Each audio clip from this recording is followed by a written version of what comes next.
मुख्यमंत्री पुष्कर सिंह धामी की पहल पर पहली बार प्रदेश सरकार प्रवासी उत्तराखंडी सम्मेलन का आयोजन कर रही है। दून विश्वविद्यालय में प्रवासी उत्तराखंडी सम्मेलन का मुख्यमंत्री पुष्कर सिंह धामी ने दीप प्रज्वलित कर शुभारंभ किया। इस दौरान पूर्व सीएम डॉक्टर रमेश पोखरियाल निशंक, अभिनेता हेमंत पांडे, विधायक विनोद चमोली सहित कई अतिथि मौजूद रहे। प्रवासी सम्मेलन में 3 सत्र आयोजित होने हैं, जिनमें अलग अलग विषयों पर चर्चा होगी। धामी सरकार अलग अलग क्षेत्रों में अपनी योग्यता और उत्तराखंड का नाम रोशन करने वाले राज्य के प्रवासियों को धामी सरकार सम्मानित करने जा रही है।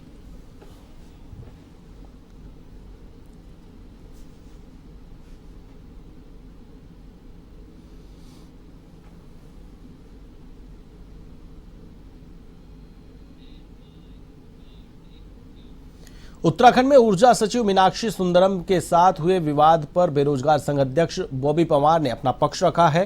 बॉबी पंवार ने कहा कि बुधवार को सचिवालय में मीनाक्षी सुंदरम से मुलाकात की। इस दौरान उन्होंने 1 महीने पहले एमडी यूपीसीएल अनिल यादव के खिलाफ तमाम सबूत और एविडेंस के साथ उनके भ्रष्टाचार में लिप्त होने की शिकायत की बात कही।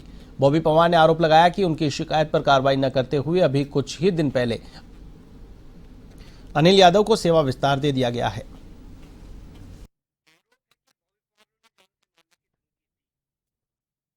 बॉबी पंवार ने सचिवालय के भीतर जाकर एक वरिष्ठ आईएएस को जान से मारने की धमकी दी और उन्हें अब जान माल का खतरा है। एक ऐसे बड़े आईएएस जो मैं कहना चाहूंगा कि हमारे शासन में बहुत बड़े पद पर हैं, सरकार के भी पसंदीदा आईएएस हैं और मुख्यमंत्री धामी के भी पसंदीदा आईएएस हैं। ऐसे आईएएस का आरोप है कि बॉबी पंवार ने जान से मारने की धमकी दी और मुकदमा दर्ज कर दिया। और मैं देख रहा हूं कि डीजीपी तक का बयान है कि बॉबी पंवार पर कार्रवाई की जाएगी। निश्चित तौर पर अगर कोई कानूनी कार्रवाई इस पे बनती है तो आप करिए, पर मैं ये कहना चाहता हूं कि जिस प्रकार से आईएएस जो हैं मीनाक्षी सुंदरम, उन्होंने जो अपना पक्ष रखा है, जिस प्रकार से मैं न्यूज पोर्टलों में देख रहा हूं, आज सुबह के अखबारों में देख रहा हूं कि बॉबी पंवार आए और कोई टेंडर को लेकर दबाव बना रहे थे। उत्तराखंड सरकार राज्य की स्वास्थ्य सेवाओं को बेहतर करने की दिशा में कार्य कर रही है। इसी के मद्देनजर सरकार ने जनहित में 108 आपातकालीन एम्बुलेंस सेवा की जवाबदेही तय करने के साथ ही रिस्पांस टाइम को भी कम कर दिया है। स्वास्थ्य मंत्री डॉक्टर धन सिंह रावत ने बताया कि किसी भी दुर्घटना के बाद मौके पर तय समय सीमा के अंतर्गत न पहुंचने वाले 108 एम्बुलेंस वाहनों पर पेनल्टी लगाई जाएगी।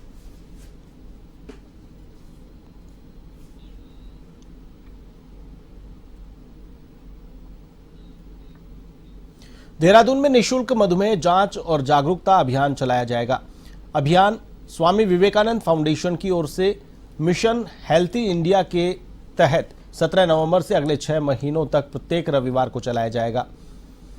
इस बात पर स्वामी विवेकानंद फाउंडेशन के संरक्षक और वरिष्ठ समाजसेवी सचिन गुप्ता ने कहा कि आजकल देखने में आ रहा है कि हर तीसरा व्यक्ति मधुमेह से पीड़ित है और अधिकतर गरीब तबके के लोग इससे ग्रसित हैं, जिन्हें इसकी जानकारी भी नहीं है, जिसे देखते हुए यह अभियान रखा गया है। साथ ही उन्होंने कहा कि पूरे देहरादून की बस्तियों में हम मोबाइल वैन के माध्यम से निःशुल्क खून की जांच करेंगे, जिसमें PP, fasting, random sugar, HbA1c जैसी जांचें शामिल होंगी।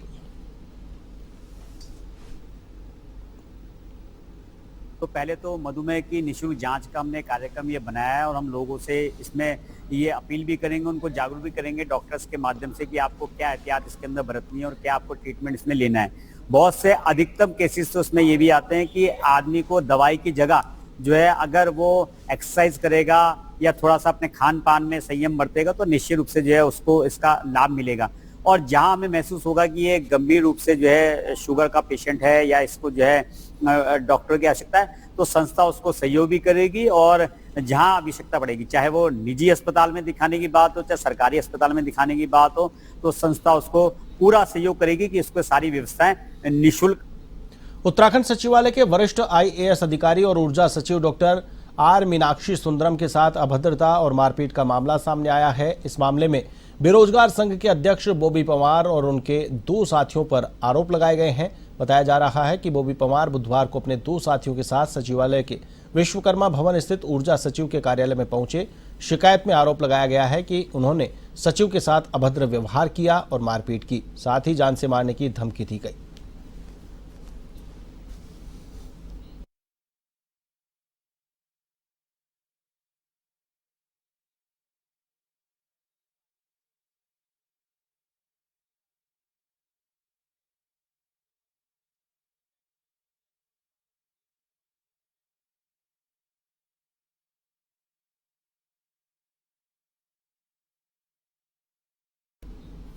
उत्तराखंड में 70% से ज्यादा भूभाग में वन है और इन्हीं वनों में तरह तरह के जीव जंतु और पशु पक्षी भी निवास करते हैं।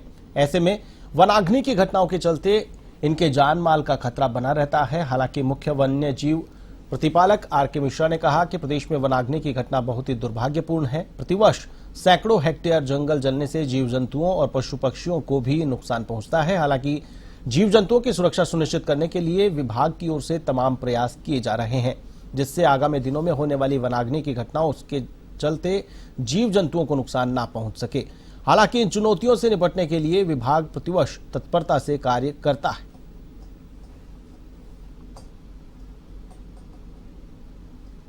क्षति ना पहुंचे फॉरेस्ट को और पर्टिकुलरली वाइल्ड लाइफ को। वाइल्ड लाइफ को बचाने के लिए और फॉरेस्ट को बचाने के लिए जैसे मेरा हमेशा ये एक धारणा रहा कि वन विभाग ऐसा काम करे कि लोगों का कोऑपरेशन और उनका कॉन्फिडेंस गेन करें कि हम उन लोगों के लिए है और हम उनके लोगों के लिए है। ये बहुत ज़्यादा ज़रूरी है। अगर गांव का अभी बहुत सारे गाँववासी इतना उनको अवेयरनेस हो गया, हमको बहुत मदद भी करते हैं, लेकिन फायर और एक बार लग जाता है ना, उसको कंट्रोल करना भी तो मुश्किल है क्योंकि उसमें हवा भी चलता है दुनिया भर के। जहाँ तक जानवर की बात हम करना चाहेंगे, हमारा बहुत सारे वाटर होल्स बनाया गया है इनसाइड दी फॉरेस्ट एवं गांव के नज़दीक भी, ताकि नमी बने रहे, जानवर को पानी मिले और वो इधर इधर ना भागे। विधानसभा चुनाव को लेकर भाजपा पूरी तरह एक्टिव मोड में आ चुकी है। बीजेपी के प्रदेश अध्यक्ष महेंद्र भट्ट ने जानकारी दी है कि पार्टी के चुनाव के लिए अपना रोडमैप तैयार कर लिया गया है। पार्टी जल्द ही महिला सम्मेलन, सैनिक सम्मेलन, जाति सम्मेलन जैसे 3 बड़े कार्यक्रम आयोजित करेगी। सौरभ बहुगुणा और भरत चौधरी जैसे नेता पहाड़ी और अन्य संवेदनशील क्षेत्रों में जनता से जुड़ने के लिए प्रवास कर रहे हैं। कुलदीप कुमार भी अपने समर्थकों को सक्रिय कर रहे हैं। बीजेपी इस चुनाव में पूरी तैयारी के साथ उतरने को तैयार है।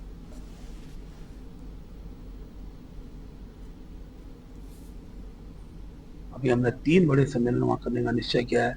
इसमें महिला सम्मेलन है, सैनिक सम्मेलन, पुरुष सैनिक सम्मेलन है और उसमें जाति का सम्मेलन है। उसके लिए कौन नेता वक्ता के रूप में जाएंगे उसकी रचना बना दी है। हमने जो मंडलों के अंदर जो हमारे सरकार में मंत्रीगण हैं उनको जो काम दिया गया तो उन्होंने भी अपना काम को लगभग लोगों को ताकि और पहुँचाया। उनके कार्यक्रम सरकार ने बढ़ाई है। सौरभ बहुगुणा उन प्रभारी मंत्री है, वो लगातार क्षेत्र में है। हमारे वहाँ के विधानसभा के संयोजक भरत चौधरी जी उस पूरे क्षेत्र में प्रवास कर रहे हैं। कुलदीप कुमार जो हमारे प्रत्याशी थे उनके द्वारा हो। देहरादून स्थित कांग्रेस मुख्यालय में कांग्रेस की मुख्य प्रवक्ता गरिमा मेहरा दसोनी ने प्रेस वार्ता की। इस दौरान उन्होंने कीर्तिनगर में धर्म परिवर्तन मामले में भाजपा को घेरा है। उन्होंने आरोप लगाया कि इस घटना में भाजपा का सक्रिय सदस्य भी शामिल था। 28 अक्टूबर को पुलिस प्रशासन की मौजूदगी में भाजपा और बजरंग दल कार्यकर्ताओं ने कीर्तिनगर बाजार में तोड़फोड़ के साथ पुलिस प्रशासन के खिलाफ नारेबाजी की थी। पुलिस ने अपनी प्रेस वार्ता में जिक्र भी किया था। उन्होंने आरोप लगाया कि अपराधियों को सजा देने के बजाय लगातार बचाने का काम किया जा रहा है।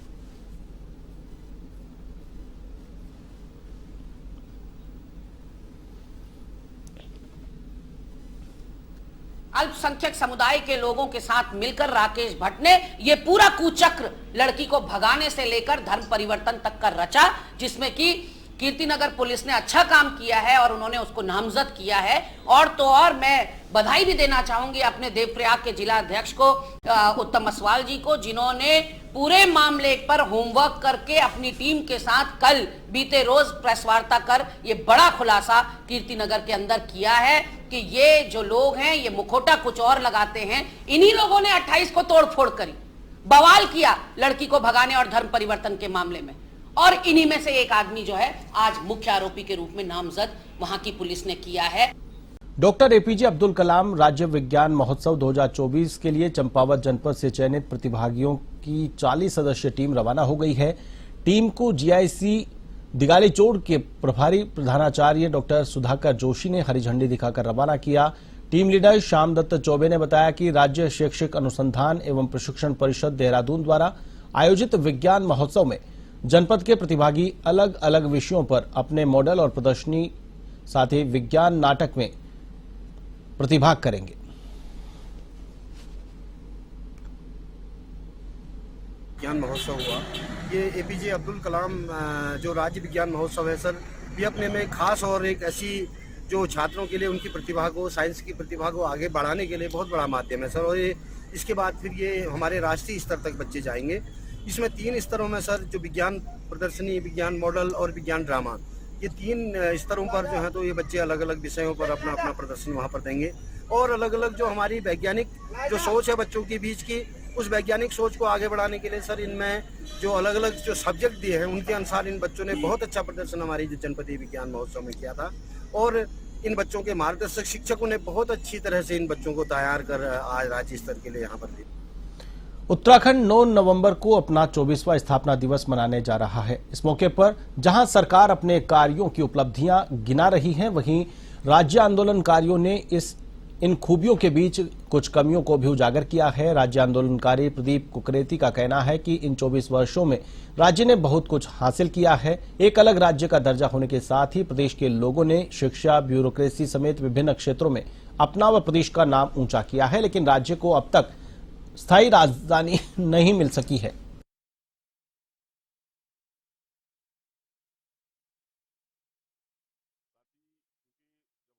कदम 25 कदम आगे चल पड़े हैं तो निश्चित रूप में उसमें हमने कई चीजें प्राप्त भी करी हैं। अपने आप में राज्य का नाम साथ में लगना एक बड़ा गौरव की बात होती है। हमारे यहाँ से चाहे वो ब्यूरोक्रेसी में गए हों, चाहे शिक्षा के क्षेत्र में गए हों, खेल की दृष्टि में गए हों, मैं उत्तराखंड को जो है भारत का माथा शुरू से मानता हुआ चलता हूँ कि हमारे यहाँ से चाहे किसी भी लेकर देवभूमि में जो है हमारे यहाँ जिस प्रकार से जो एक से एक जो ख्याति प्राप्त लोग निकले हैं, तो निश्चित रूप में कई चीजें हमें अचीव होती है कि अपने प्रदेश का प्रतिनिधित्व हमें मिला। और निश्चित रूप में अगर हम जब पलट के समीक्षा करते हैं तो कई चीजों की वास्तविक अभी आवश्यकता है। 24 वर्षों में जैसे राजधानी का हमें तय कर देना चाहिए था। उत्तराखंड विधानसभा के डिजिटलीकरण को लेकर विधानसभा अध्यक्ष ऋतु भूषण खंडूरी ने राष्ट्रीय ई विधान के अंतर्गत एक महत्वपूर्ण बैठक की, जिसमें उन्होंने अफसरों से डिजिटल ट्रांजैक्शन की तैयारियों और प्रक्रिया पर विस्तृत चर्चा की। विधानसभा अध्यक्ष ऋतु भूषण खंडूरी ने कहा कि नेवा के तहत केंद्र और राज्य सरकार से उत्तराखंड को फंडिंग मिली है, जिसे देखते हुए देहरादून और गैरसैंण दोनों की विधानसभा को डिजिटल किया जा रहा है। साथ ही उन्होंने कहा कि निर्माण के बाद अधिकारी और विधायकों को इसकी विशेष ट्रेनिंग दी जाएगी ताकि आने वाले समय में पेपरलेस तरीके से कार्य किए जा सके।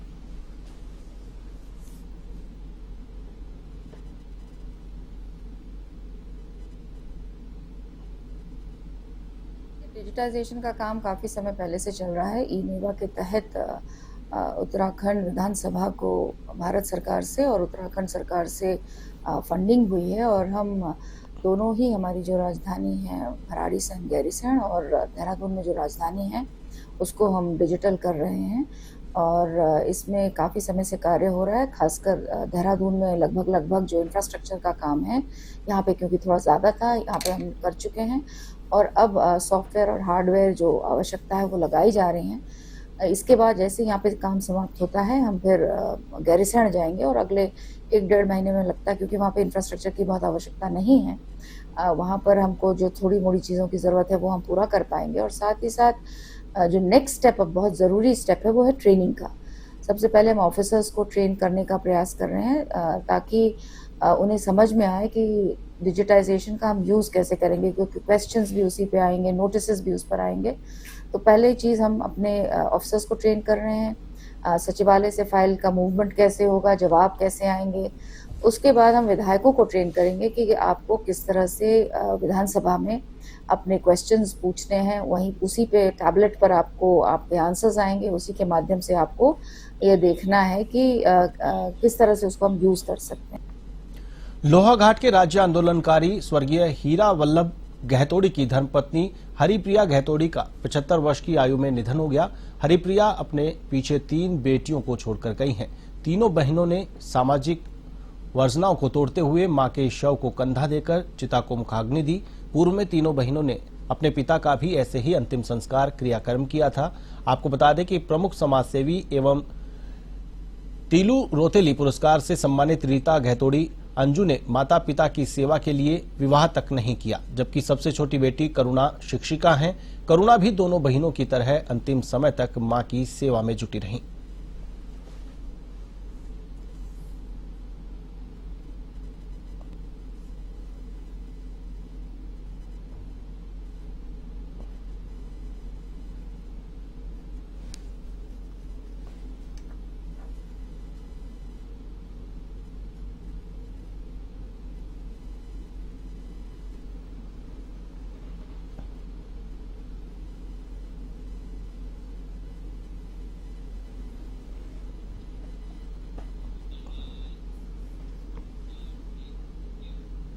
उत्तराखंड राज्य अपना 24वां स्थापना दिवस मना रहा है। दशकों से देश के कई हिस्सों में निवास कर रहे उत्तराखंड के प्रवासी भी अपनी मातृभूमि से जुड़ रहे हैं। अलग अलग क्षेत्रों में अपनी योग्यता और कौशल से राष्ट्र और उत्तराखंड का नाम रोशन करने वाले राज्य के प्रवासियों को धामी सरकार ने सम्मानित किया। सीएम पुष्कर सिंह धामी की पहल पर पहली बार प्रदेश सरकार प्रवासी उत्तराखंडी सम्मेलन कर रही है। दून विश्वविद्यालय में प्रवासी उत्तराखंडी सम्मेलन का मुख्यमंत्री पुष्कर सिंह धामी ने दीप प्रज्वलित कर शुभारंभ किया। इस दौरान मुख्यमंत्री ने प्रवासी उत्तराखंड परिसर गठन करने की घोषणा की।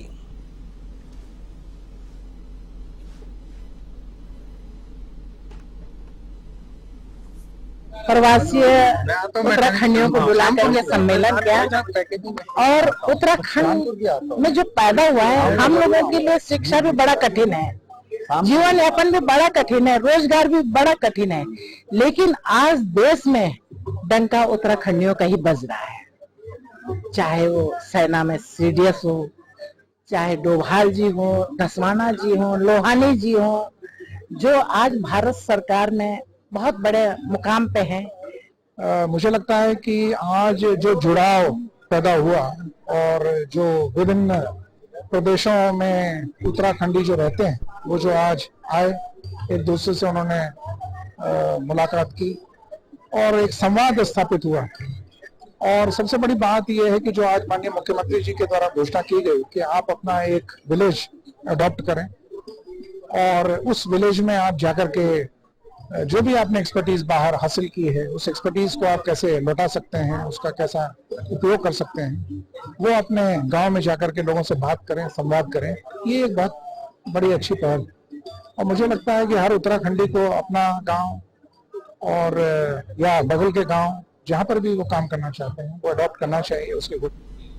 बुलेटिन में फिलहाल के लिए बस इतना ही। मुझे दीजिए इजाजत। नमस्कार।